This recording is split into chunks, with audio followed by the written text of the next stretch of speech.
할렐루야, 승리하신 주님을 찬양합니다. 하나님 12시 기도에 나오신 여러분을 주님의 이름으로 축복합니다. 오늘 하나님께서 주신 말씀은 베드로전서 2장 13절에서 16절까지 말씀입니다. 인간의 모든 제도를 주를 위하여 순종하되 혹은 위에 있는 왕이나 혹은 그가 악행하는 자를 징벌하고 선행하는 자를 포상하기 위하여 보낸 총독에게 하라. 곧 선행으로 어리석은 사람들의 무식한 말을 막으시는 것이라. 너희는 자유가 있으나 그 자유로 악을 가리는 데 쓰지 말고 오직 하나님의 종과 같이 하라. 아멘. 우리는 오늘도 하나님의 은혜 덕분에 이렇게 또 다른 새 하루를 살게 되었습니다. 그런데 여러분, 오늘이 만약에 우리의 마지막 날이라면 우리는 과연 어떤 삶을 살고자 할까요? 정말 한 번뿐인 짧은 인생에서 우리는 과연 무엇을 위한 삶을 살아야 할까요? 그만큼 우리에게 가장 중요한 것이 무엇일까라는 거죠. 우리에게 건강도 중요합니다. 돈도 중요하죠. 일터, 직장 너무나도 중요합니다. 가족과 친구들 참 중요하죠. 그런데요, 정말 만약에 우리가 죽음 앞에 선다면 우리에게 가장 중요한 것은 단연코 나와 하나님과의 관계일 겁니다. 그도 그런 것이요. 오늘이 마지막 날이라면 우리는 오늘 하루를 살아갈 건강만 있으면 될 거예요. 돈도 그렇지요. 오늘 하루 살아갈 만큼만 돈 있으면 될 겁니다. 그런데 여러분, 오늘이 정말 우리의 마지막 하루라면 우리는 주님을 위한 삶을 살아야 합니다. 왜냐하면 오늘의 그 마지막 하루가 죽음 이후에 우리의 영원한 삶을 바꿀 수 있기 때문입니다. 성경에 보면 죽게는 하루가 천년 같고 천년이 하루 같다는 말씀이 기록되어 있습니다. 이 말씀을 근거로 하자면요, 우리가 정말 오늘 하루를 주님 앞에 온전히 드릴 수 있다면 주님께서는 그것을 천년의 영광으로 계산해 주실 겁니다. 그리고 여러분, 하나님의 자녀라면 그 사람은요, 믿음이 아무리 어리고 연약하다 할지라도 정말 속 깊은 곳에서는 조금이라도 주님을 기쁘시게 하고자 하는 마음이 있기 마련입니다.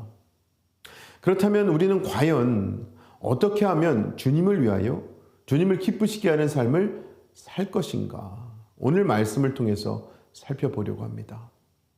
먼저 13절, 14절 말씀을 다시 한번 읽어보겠습니다. 인간의 모든 제도를 주를 위하여 순종하되 혹은 위에 있는 왕이나 혹은 그가 악행하는 자를 징벌하고 선행하는 자를 포상하기 위하여 보낸 총독에게 하라. 지금 베드로 사도는요, 자신의 편지를 받아서 읽는 성도들에게 주님을 위해 인간의 모든 제도, 그 규례에 순종하라고 말씀하고 있습니다. 특별히 왕에게는 최고 권위자에게 하듯이 복종하고, 또 총독에게는 하나님께서 보내신 사람들에게 복종하듯 복종하라고 말씀하시는 거예요. 우리가 별 생각 없이 이 말씀을 읽게 되면요, 아니 이거 뭐 당연한 말씀 아닌가요? 생각할 수 있어요. 그러나 우리가 이 시대에, 이 말씀이 쓰여진 시대의 배경을 생각해 보면요, 이것은 사실 참 충격적인 말씀이라고 할 수 있습니다. 사도 베드로가 지금 이 말씀을 기록하고 있는 시대는요, 바로 로마 시대였지 않습니까? 또한 여기서 베드로가 말하고 있는 왕은요, 바로 로마의 황제를 말하고 있는 겁니다. 당시 로마의 황제는요, 유대인들과 그리스도인들을 핍박하고 죽이는 사람이었잖아요. 즉 로마 황제는 하나님을 정면으로 대적하는 자였고요, 성도들을 죽이고 교회를 파괴하는 참 못되고 악한 사람이었습니다. 그런데 너무나도 이상하게 베드로는 그 왕을 비롯한 사람의 모든 규례에 복종하되 주님을 위해서 그렇게 하라고 말씀하는 거예요. 자, 여러분, 우리로서는 죄를 위해 우리가 하나님께 회개를 하고 또 주를 위해서 하나님의 말씀에 복종하라는 삶 살라고 한다면은 우리가 아멘 하면서 고개를 끄덕일 겁니다. 동의할 수 있어요. 그런데 지금 이 말씀은 주님을 위해 하나님을 대적하고 있는 왕과 사람의 모든 제도에 복종하라는 거예요. 이것은요, 쉽게 받아들여지지가 않는 말씀입니다. 여러분, 사실 이러한 말씀은 베드로만 한 게 아닙니다. 바울도 했는데요. 로마서 13장 1절과 2절 말씀 보겠습니다. 각 사람은 위에 있는 권세들에게 복종하라. 권세는 하나님으로부터 나지 않음이 없나니 모든 권세는 다 하나님께서 정하신 바라. 그러므로 권세를 거스르는 자는 하나님의 명을 거스름이니 거스르는 자들은 심판을 자취하리라. 여러분, 이 말씀을 했던 바울은요, 나중에 로마 황제 네로에 의해서 목이 베어 순교하게 됩니다. 그런데 바울은 하나님을 대적하는 그러한 사악한 로마 정권에 대해서 이미 알고 있었음에도 불구하고 성도들에게 그러한 모든 권력에 복종하라고 권면하고 있는 거예요. 그 이유는 이 말씀 그대로죠. 권세는 하나님으로부터 나지 않음이 없나니. 즉 그 권세조차도 다 하나님께서 정하고 세워주신 것이기 때문이라는 거예요. 그러면서 2절에서 말씀한 게, 그러므로 누구든지 그 권세를 거스른다면 그것은 하나님의 명령을 거스르는 것이다 라고 하는 거죠. 이후에 나오는 말씀에 보면 그래서 세금도 내야 하고 그래서 존경할 자는 존경하라고까지 말씀합니다. 우리가 그래야만 하는 이유는요, 하나님께서 그것을 명령하셨기 때문이죠. 즉 하나님께서는 우리가 사람의 모든 권력과 사람의 모든 제도에 복종하기를 원하시는데 그 이유는 하나님께서 그들을 세우셨기 때문에 라고 하는 거예요. 자, 그렇다면 같은 맥락에서 자녀가 부모님 말씀에 순종해야 하는 이유가 무엇입니까? 항상 부모님이 옳고 항상 부모님이 모든 일에서 올바르고요, 항상 아무런 실수도 없이 완벽하고 어떠한 지식이나 능력에서 부족함이 없기 때문입니까? 절대 아니지요. 우리가 부모님께 순종해야 하는 이유는요, 부모님이 어떠해서가 아니라 하나님께서 부모에게 순종하라고 말씀하셨기 때문입니다. 그 말씀 중 하나죠. 골로새서 3장 20절 말씀 보시면 자녀들아 모든 일에 부모에게 순종하라. 이는 주 안에서 기쁘게 하는 것이라 말씀했어요. 성경은 부모들이 옳은 말씀할 때만 순종하라고 명령하지 않았습니다. 자녀들아 모든 일에 부모에게 순종하라. 모든 일에서 순종하라는 거예요. 그것이 주를 기쁘게 하기 때문에 그렇게 해야 한다고 하는 말씀입니다. 이것도 결국 순종의 이유는 사람의 어떠함이 아니라 하나님의 말씀 때문이라는 것 아니겠습니까? 그래서 우리는 가정에서 부모님 말씀에 순종을 하고요, 교회에서 목사님 말씀에 순종하고 학교에서 선생님 말씀에 순종해요, 국가에서 정부의 지시에 순종하는 게, 그 이유는 그들이 언제나 항상 옳고 절대 실수가 없으며 모든 일에서 완벽하기 때문이 아니라 그것이 바로 하나님께서 세우신 질서입니다. 주님을 위하는 것이죠. 주님을 기쁘게 하고 하나님의 뜻이기 때문에 그렇습니다. 이게 바로 하나님이 우리에게 원하시는 순종인 건데요, 중요한 것은 이 순종은 우리에게 절대 쉽지 않다는 거예요. 왜냐하면 우리는 순종이 아니라 불순종을 본능으로 가지고 태어났기 때문입니다. 에베소서 5장 6절 말씀 보시면 누구든지 헛된 말은 너희를 속이지 못하게 하라. 이로 말미암아 하나님의 진노가 불순종의 아들들에게 임하나니. 그리고 에베소서 2장 2절에 이런 말씀이 있어요. 그때 너희는 그 가운데에서 행하며 이 세상 풍조를 따르고 공중의 권세 잡은 자를 따랐으니 곧 지금 불순종의 아들을 가운데서 역사하시는 왕이라. 영이라. 즉 우리가 구원받기 전에는요, 얼마 전까지만 해도죠, 불순종의 자녀들이었다는 거죠. 이 세상의 유행과 세상이 생각하는 방식을 따라 살아오던 불순종의 아이콘이었던 겁니다. 여러분, 정말 사탄이 그렇지 않습니까? 사탄은요, 언제나 불순종과 거역의 역사를 일으켜 왔어요. 무엇보다 사탄은 가장 처음 하나님께 반역했던 반역자죠. 그리고 사탄은 아담과 하와를 하여금 하나님의 말씀에 순종하게 만들었습니다. 그러므로 오늘 우리 이 말씀 통해서 인류의 최초의 죄가 바로 불순종이었다는 사실을 깨닫게 되잖아요. 이렇듯 사탄은 언제나 불순종과 거역의 원리로 일하는 것을 볼 수 있어요. 사랑하는 우리 성도 여러분, 우리 아버지 하나님께서 말씀하시는 순종은요, 하나님께서 세우신 권위와 질서를 바라보고 하는 것입니다. 여기서 권위라고 하는 것은 나에게 순종을 요구할 수 있는 힘을 가진 사람을 뜻합니다. 그래서 부모님, 선생님, 목사님, 대통령 등등 우리에게 무엇을 명령할 수 있는, 또 힘과 권력을 가질 수 있는 사람들을 가리키는 거예요.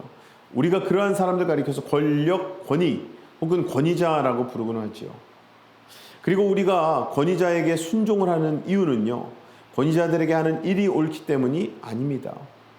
우리가 순종하는 이유는요, 하나님께서 모든 질서를 세우셨기 때문이거든요.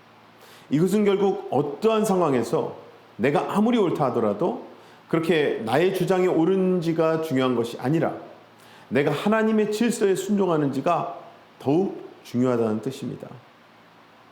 자, 그렇다면 우리가 운동을 할 때 있어서 어떻게 그러면은 하나님 말씀대로 순종하고 또 우리가 하나님 말씀대로 정말 삶 가운데 지켜나갈 수 있을까?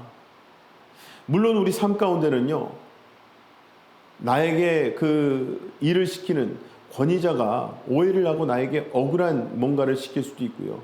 또 우리에게 너무나도 힘든 일, 싫어하는 일 시킬 수도 있습니다. 그럴 때 우리는 과연 어떻게 기쁘게 순종할 수 있을까라는 거예요. 순종해야 한다는 것을 머리로는 알지만 우리의 마음이 따라가지 못할 때 우리는 과연 어떻게 순종할 수 있는가? 그 답이 되는 말씀, 빌립보서 2장 8절 말씀입니다. 사람의 모양으로 나타나사 자기를 낮추시고 죽기까지 복종하셨으니 곧 십자가에 죽으심이라. 우리는 여기서 십자가의 죽음으로 죽기까지 순종하신 한 분을 볼 수 있습니다. 이분이 누구십니까? 네, 바로 우리 주 예수 그리스도이시죠. 네, 맞습니다, 여러분. 우리는 순종할 수 없어요. 절대 없습니다. 우리는 따질 수 있고 반항할 수 있고 거역할 수 있잖아요. 앞으로는 순종하는 척하고 뒤에 가서는 욕하고 헐뜯을 수도 있어요. 그런데요, 불순종의 아이콘인 그러한 우리에게는 죽기까지 순종하신 우리 예수님이 계십니다. 참 절망적인 우리지만요, 산소망, 참소망이신 예수님의 그 능력이 오늘 지금 저와 여러분 마음에 살아계시잖아요. 물론 내가 순종하겠다고 결심한다고 해서 우리가 갑자기 순종의 사람으로 바뀌지 않습니다. 그러나 우리가 만약에 우리 자신을 예수님께 온전히 내어 맡긴다면 예수님께서는 우리의 겸손이 되어 주셔서 우리가 온전히 순종할 수 있도록 이끌어 주실 줄로 믿습니다. 아무쪼록 예수의 영이신 성령님의 도우심으로 하나님 말씀에 순종하시되 16절 말씀이었죠. 너희는 자유가 있으나 그 자유로 악을 가리는 데 쓰지 말고 오직 하나님의 종과 같이 하라. Live as servants of God이라고 말씀되어 있어요. 즉 말씀 붙들고 오늘도 하나님의 종 servant로서, 여러분 종은요 주님이 하라는 대로만 하면 됩니다. 그렇게 주님 말씀대로 오늘도 살아내시는 저와 여러분 되시기를 주님의 이름으로 간절히 축원합니다. 이 시간 우리 함께 기도하실 텐데, 신학자 존 켈빈이 순종에 대해 이런 말을 한 적이 있습니다. 우리가 하나님의 명령에 순종하지 않으면 하나님의 약속에도 의지할 수 없다. 여러분, 우리는요 하나님께서 우리에게 약속하신 영생, 영원한 하나님 나라, 영원한 하나님과의 교제를 믿는 사람들입니다. 그렇죠? 그 약속을 믿는 믿음에는요 능력이 있습니다. 언제요?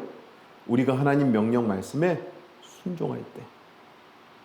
이 시간 우리 기도할 때 하나님, 우리가 말씀에 순종하게 도와달라고, 그래서 믿음의 능력을 경험하고 누리는 우리 삶 되게 해달라고 함께 기도하겠습니다. 기도합니다. 아버지 하나님 감사합니다. 오늘도 하나님께서 함께 하셔서 우리에게 말씀을 주시고 그 말씀이 이루어진다는 믿음을 허락하시니 감사합니다. 하나님, 무엇보다도 이 시간 하나님 앞에 순종하길 원합니다. 내 스스로 절대 순종할 수 없음을 고백합니다. 내 안에 내주하고 계시는 성령님의 도우심으로 말미암아 하나님 말씀에 순종하는 삶 살게 하여 주시옵소서. 그리하여 하나님께서 이루시는 모든 약속 말씀들이 내 삶 가운데 경험되어지게 하여 주시옵소서. 두 번째로 우리 교회 위에 기도하실 때에 안식월 중이신 우리 담임 목사님과 사모님 위해서 영육간에 강건하시고 성령과 지혜 비전으로 충만하시길 기도 부탁드리고요.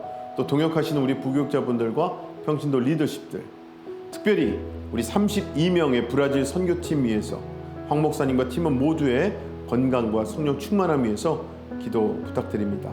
다 같이 기도하겠습니다. 아버지 하나님 감사합니다. 예수로 새롭게 된 우리 새누리교회를 하나님께서 이 땅 가운데 세워주시고 그 예수로 새롭게 하라고 우리에게 사명을 주셔서 우리를 가정으로 일터로 삶으로 보내주시니 감사합니다. 오늘 주시는 말씀이 우리로 하여금 다시금 말씀 붙들고 나아가게 하심을 고백합니다. 내 안에 내주하고 계신 성령님께서 그 말씀에 순종할 수 있는 능력 또한 하나님 허락하여 주시옵소서. 무엇보다 안식월 중이신 우리 담임 목사님과 사모님 여기까지 강건함 주시고 성령 충만함으로 하나님 그 안식월 기간 동안 하나님께 주시는 비전과 성령으로 가득 채워질 수 있도록 도와주시옵소서. 우리 부교육자분들과 또 이 교회를 함께 지켜나가는 모든 평신도 리더십 축복하셔서 하나님 은혜 가운데 합력해 하시고 하나님 은혜 가운데 서로 하나 되고 하나님께 영광 돌리는 우리의 사역, 우리의 마음과 삶이 되게 하여 주시옵소서.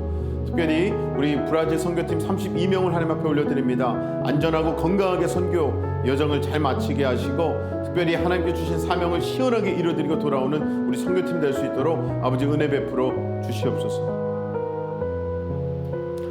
마지막으로 우리 주변에 질병으로 힘들어하고 있는 환우들과 또 마음과 또 여러 가지 상황, 관계에서 힘들어하고 있는 분들 위해서 기도하겠습니다.